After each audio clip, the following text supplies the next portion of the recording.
природа, спорт. Това е.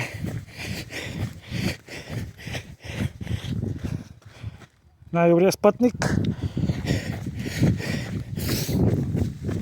Кучето тича, спортува с мене с желание. Винаги готово за нови предизвикателства. Това е Джак Ръсъл Териера. Бойно куче. Качва черни връх. Плува в езерото. Тича. С колело се вози, с кола се вози. Издръжливо куче. Непретенциозно.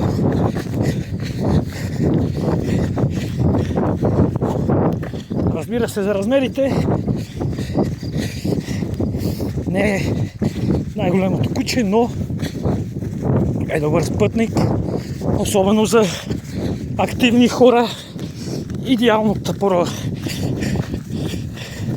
В повечето случаи, най-вероятно, ще е по-бързо от мене и от средното ниво спортуващи.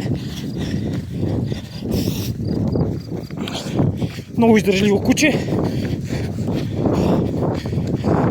Има една особеност при тези кучета. Млечната жлеза или жлезата, която ги кара да чувстват умора, или липсва, или е трайно намалена, като те не усещат умора. И когато са изморени, реално вече абсолютно не могат да продължат и мускулите им се сковават и тогава спира да тича кучето, така че трудно да го набегат. Ей, тук си изселих старта.